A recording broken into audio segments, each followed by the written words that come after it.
I remember just like being so excited to sit down with your friends and watch this really cool show with these amazing actors. Full circle moment, because a couple of years ago I got to play Duffy and got to travel the country and perform for children just like myself when I was a little boy. So it was very, very special, very special. Reading wasn't as present in my life as some others. I wish it was more there, but I think it was just a accessibility thing. But we did have Duffy Books, lots of primary school when I was there. Maybe that's how I got into acting, just watching that show. Who knows? I can't really remember. If there's a kid out there that doesn't like reading, it's probably because they haven't found the right book.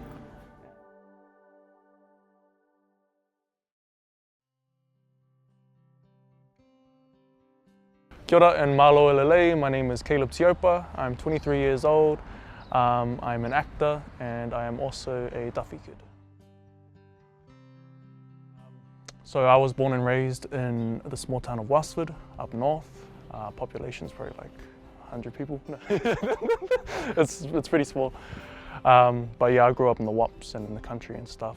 My father's Tongan. He's from the village of Tuanuku in Tonga. And my mother is Māori. I grew up acting, performing. I was performing ever since I was probably like 9 years old. That's doing kapahaka and also theatre, drama classes. So I've always loved performing for people. I've always loved making people laugh, people cry. I remember just the Duffy show would come in during the end of the day, but I remember loving the Duffy shows. It was the best part. I also remember them giving out books and stuff, and they had like this big white box full of books that they were and they had our names on them as well. That was always pretty cool. I studied acting at the New Zealand Drama School, Teaupa. So I graduated in 2023, and then I also did the Duffy Books tour as my first gig out of Teaupa. So that was kind of a freaking full circle moment, like being Duffy. I still got the hat as well. So it's pretty cool. So being an actor, obviously there's like a lot of reading, a lot of lines that you have to learn. So whenever I get an audition sent through, I always like to just pull it up on my iPad or on my laptop, go for a walk, and just maybe sit at a cafe and just have a run through it and do something. Being an actor, reading is extremely important because basically the whole job is reading. You're reading scripts all the time. You're breaking down characters. You're asking questions about your characters, who they are, where they're coming from, why the character is the way that they are. You're reading through character briefs. You're reading emails from your agent that they've sent through. It's important because when you're reading a script, you have to be able to pick up what the writer's trying to do, and why the writers put certain events in the script. You're memorizing 50 pages of dialogue. How do you do that?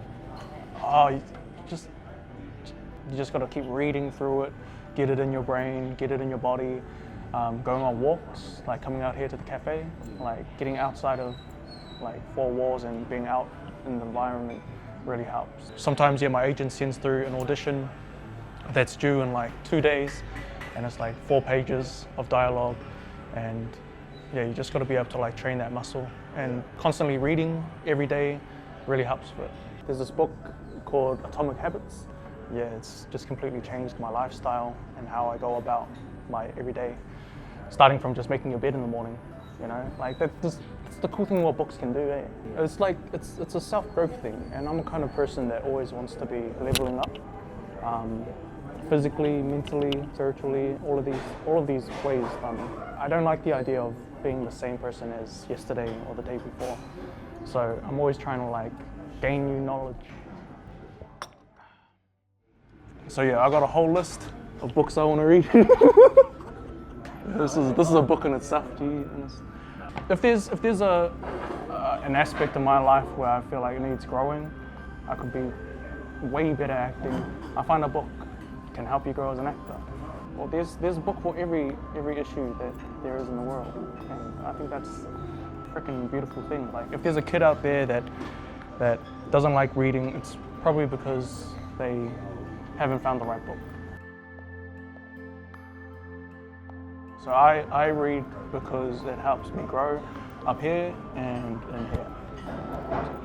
A kid that grows up not being able to read, I think it costs them a lot of opportunities for their future, just essential skills. I have some family members that unfortunately aren't able to write and read, so whenever they get a mail and they'd come up to me and ask, oh, what does this say? You know, things like that. And, you know, it breaks my heart. It just makes life a little bit harder. It's a lot harder for them to get by. You know, yeah, even like replying to emails or going in for a job, reading a contract, yeah, all of these things. It's just, I know if there's a child out there having an issue of something and they might not have access to the internet or anything like that, the next solution is in books. But you've got to be able to read to get that information.